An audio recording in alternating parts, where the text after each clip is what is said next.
and then we'll jump right in. So if you'd like to join me, find a comfortable seat and either close your eyes or find a soft gaze.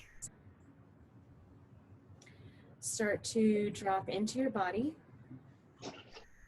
and notice your breath. See if you can begin to sit up a little bit taller from your sit bones, base of spine, all the way out through the crown of your head. As you find length between each individual vertebra, start to invite your inhalations and exhalations into the spaces that you've created. See if you can deepen each breath in and each breath out to drop right into this present moment, acknowledging any sensations in your body right here in this moment. As we're all confined to our own spaces during the shelter in place, see if you can use the breath to find expansion and space within your body, within your space. We'll take one more deep breath in all together. Exhale, let it go. Blinking your eyes open if you have them closed. Thanks for joining me on that little opening. So I'll begin by talking about what I'll be sharing. So I figured I'd just jump right in and give you guys a quick little demonstration of my work, and then I can show you some images on my website at the end during Q&A if you guys want. So it's not very fancy here, so this is my setup that I've got. So today I brought Strathmore Mixed Media pad, and I have a bunch of different scraps that I've accumulated over time, and then I've got materials to begin. Just a glue stick to show. You can use any adhesive to do this, nice and simple. I always look for one that has a permanent bond and is acid-free and non-toxic, just so my work is archival. And I've got a bone folder, which is really good to have if you want to make sure everything lays nice and smooth. If you don't have a bone folder, a brayer is also good. And then I've got a pencil. And then today I've just brought some different scraps that I've accumulated over time. So I often think about in my work creating these small moments. I like to just draw and create different scraps over time, so that even if I have a really busy day, I'll have some point in my day where I can just sit down and dedicate time to my creative practice. So there's all different mediums on here, from crayon to paint to marker to colored pencil to graphite to pen. And I make my own handmade paper. So the brand of glue stick, I'm using a Joann's glue stick. I just saw that little chat. So I make my own handmade paper, and not every sheet of paper is going to turn out perfectly. So I often end up with scraps. Or if I'm working on a bigger project, I'll have these leftover bits from maybe binding a handmade book. That's a certain requirement of dimensions, and then I'll have these leftovers. So another way I'll work is if I have a bigger piece, and I will recycle it into these smaller scraps so that nothing ever is wasted. I'm often thinking about connecting to nature, and I'm thinking about the joy and love that I can cultivate in my life in each day. And so highlighting small moments and making them more important on the page. And so I start to take these scraps, and then I'll begin, just want to make sure you guys can see, I'll begin to just formulate composition. So here's where I bring in collage and mixed media and start thinking about color and composition. So the two classes I'm teaching are separate, but they do have a lot of overlap. And so when I think about the picture plane, which is my piece of paper, oftentimes we think about just covering the entire piece of paper, laying everything we've got down, and so then you've got no space on the paper. but I like to think about the paper or the support being just as important as my image. Um, I'm really inspired by Eastern philosophies that blend positive and negative space. So thinking about not just the dominant thing being important, but the surface that it's lying within. So rather than covering up the whole page, I'll start to think about just isolating moments. And sometimes I'll bounce pieces and scraps along the edges of the picture plane and see how they interact. And then I start thinking about compositional elements in terms of whether I want to have unity and variety or harmony, what sort of hierarchy I want to happen. I start to think about the elements such as line, shape, space, texture, color, form, and value. And so maybe it's the interaction of certain colors together, or the types of line that are going on, or the shape of the scrap itself. So sometimes it's a torn edge like this one.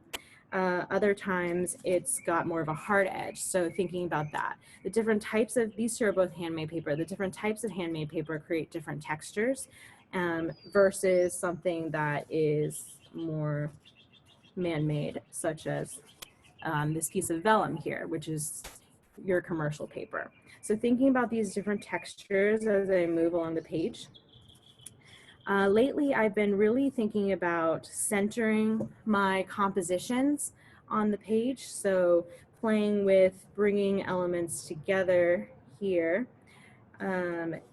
So like I said before, sometimes I'll think about hugging the edge of a piece of paper. So making the image start to move all around the page here.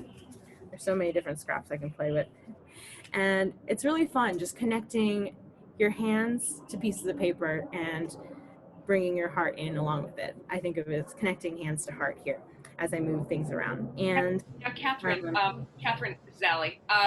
So like I don't have access to these like clearly these beautiful pieces of paper. Like, how would you recommend that like someone like a person like myself like what types of scraps can I find in my house that would yeah, be that's a really good question. So I do also collect a lot of different scraps.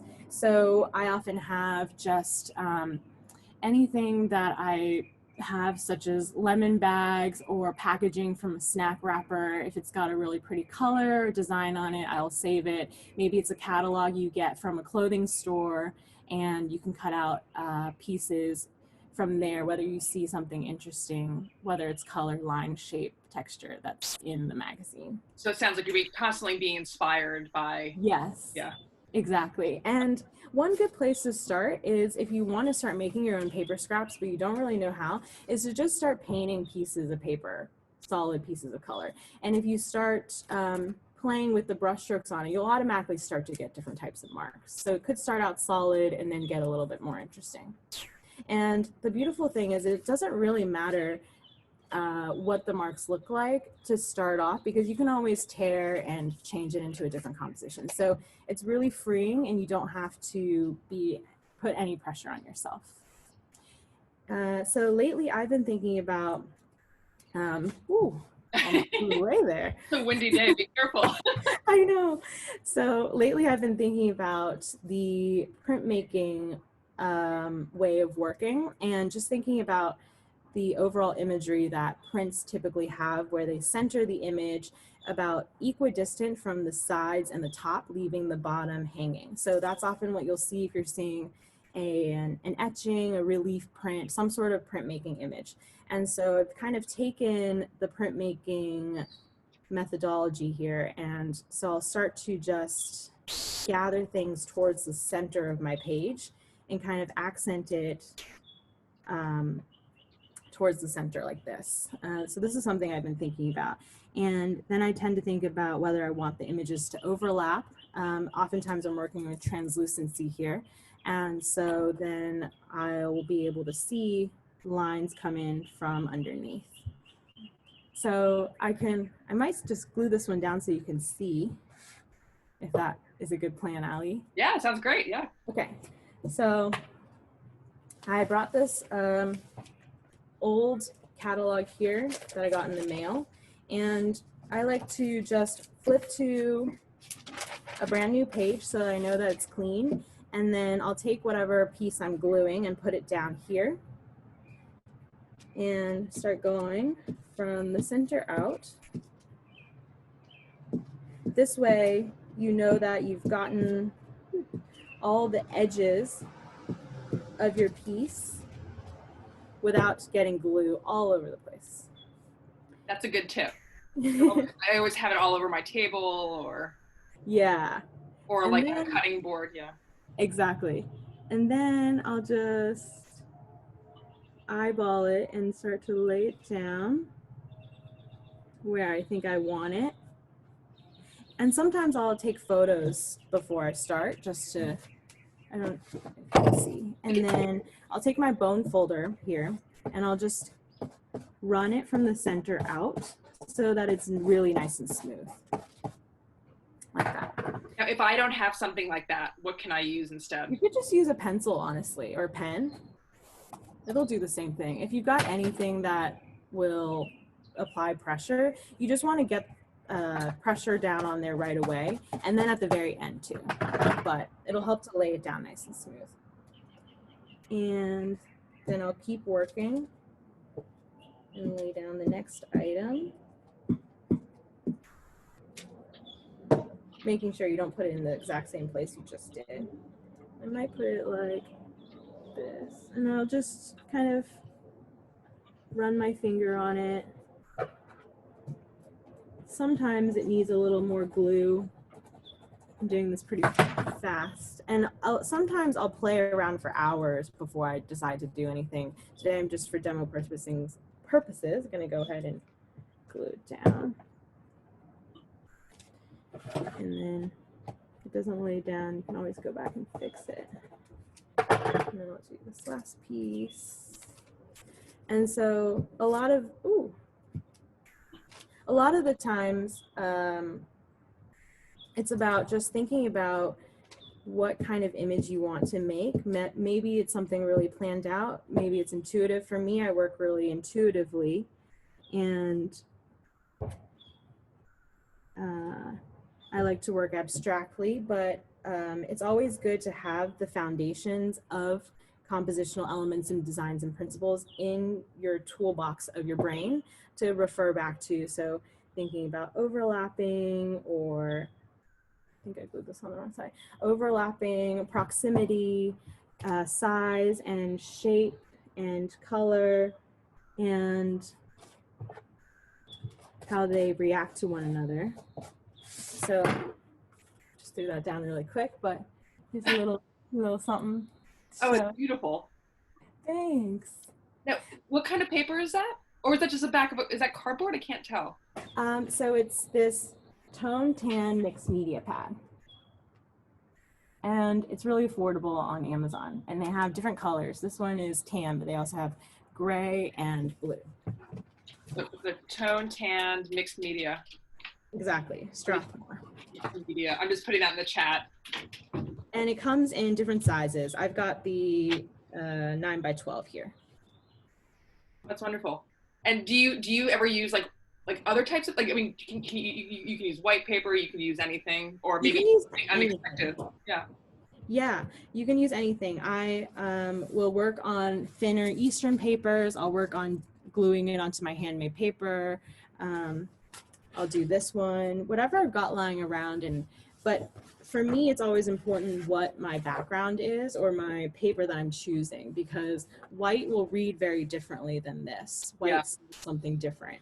And it's subtle, but I think that it's important to think about not only your image, but the background as well, so that the positive and negative space is working together. Now, how large do you work? Like, do you like, what's the biggest type of paper that you use?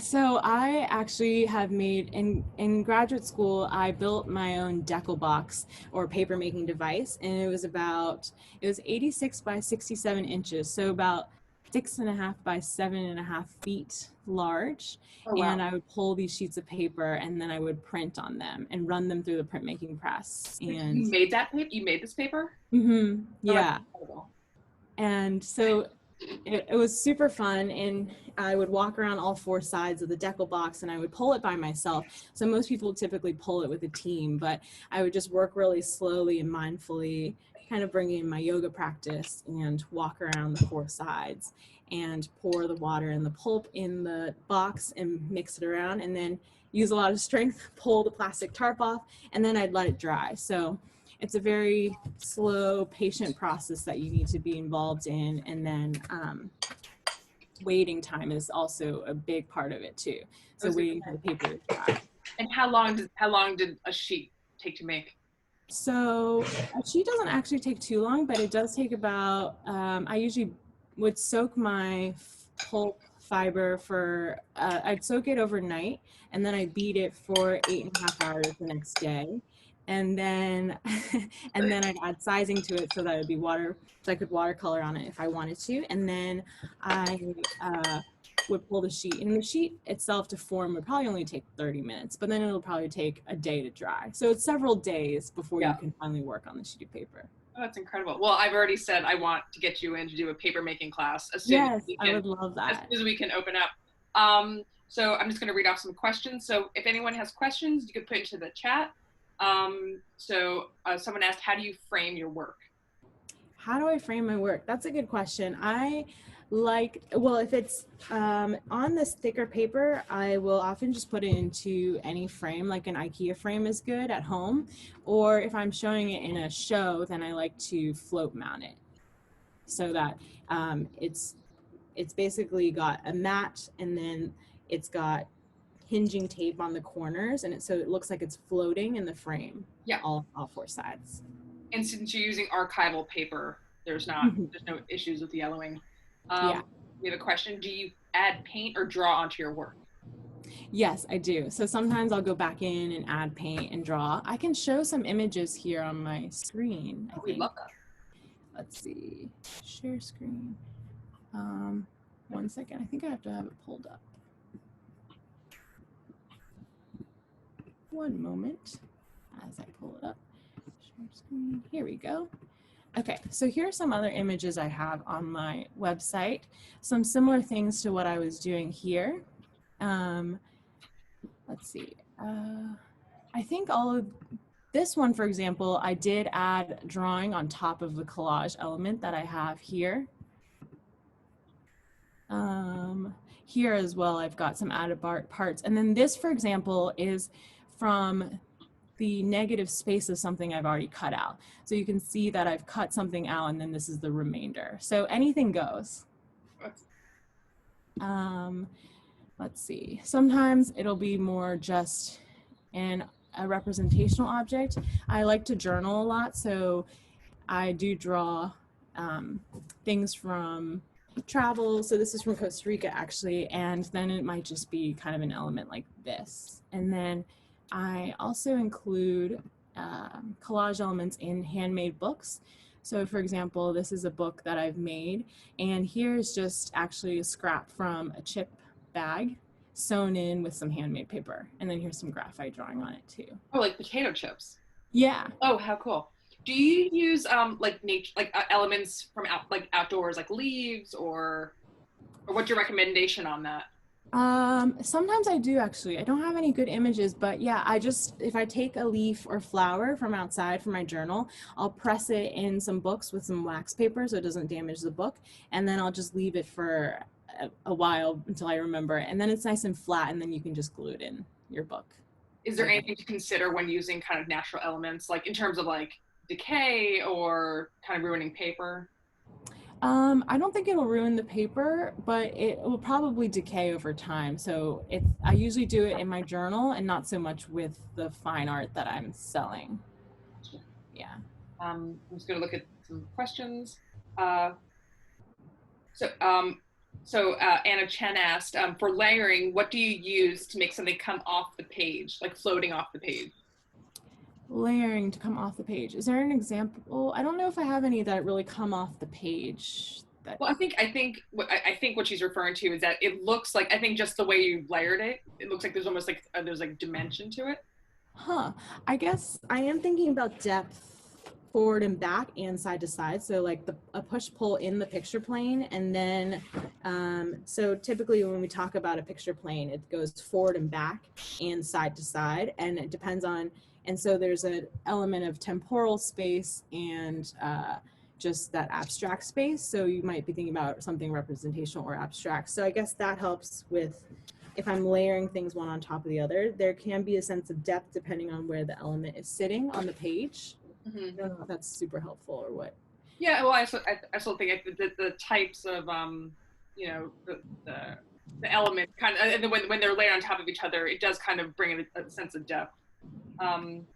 Yeah. Oh, I'm sorry. So I guess Anna clarified, since she was thinking about something like double sticky foam for height. So I guess, are you Ooh, I see. I actually don't typically work and layer that far out, I would say, but I think that you could probably do something like that. Gotcha. Yeah. Thank you. Sorry for that. Yeah. And let's see here. And then someone asked, what type of glue would you use to glue a leaf or a flower? Would you use the glue, the Joann's glue that you're using for your paper? Yeah, I actually do just use a glue stick most of the time. For the leaf or flower, I did recently, yeah. Just the Joann's? Yeah. I mean, this is actually my first time using the Joann's. I found it and I was like, oh, I'll use this. But I just look for any time there's a permanent bond and acid free. So Scotch makes a good one that I like as well. Scotch. Yeah. And have it like an Elmer's glue stick, because I'm just thinking that's what I have. And my daughter's 8, so she has tons of art supplies. Is that not great because it's not archival? Yeah, I think that it's usually washable, which isn't as permanent. Yeah. And for just art journaling, it's not as important, but if you want it to last and be something longer, then I like to think about my materials a little bit more. Very cool. Does anyone else have any other questions? You can just throw it to the chat. I can also show some of my, so these ones are the handmade paper pieces that are 6.5 by 7.5 feet. So they're really large. It's kind of hard to picture them being that large, but for example, this was printed and then this element on the bottom right was collaged on there, or in the printmaking world, shinkaleed. So it was run through the press. Let's see if there's wow. collage type things. Is there someone asked, looking at the pieces, are you like sewing on some of them? Yes, I am. So sewing for me is another way of adhering the elements together. So I think I have some under here. So like, for example, this is just some things I've collected and sewn together, and then I've added text. So they're kind of like little mini compositions. Are you running that through a sewing machine, or it looks like a sewing machine? Yes, I am running it through a sewing machine. Sometimes I hand sew, but then lately I have a sewing machine and it's really fun and fast. And how do you add the text? So here I actually used a typewriter. Oh, very cool. Yeah. Yeah. And then I'll also think about collaging and then scanning it and printing it digitally. So like these ones here, for example, this is some different things I've collaged and drawn and scanned and printed, and then I'll work on top of it with marker and stitching. So there's a lot of layering in that way of thinking about how to reuse and come up with different imagery. And where are you printing? So this I printed at school, but yeah. If you were to print around here, where would you go? I'm not sure actually, since I just moved here and shelter in place happened, but I'm hoping to find somewhere where I could print. That's been, I mean, that is it's an issue. A lot of the printers have closed. So anyway, I'll ask around and I'll find out see who's still around, and I can share that with you. Okay. But if anybody on the chat group has a printer they like.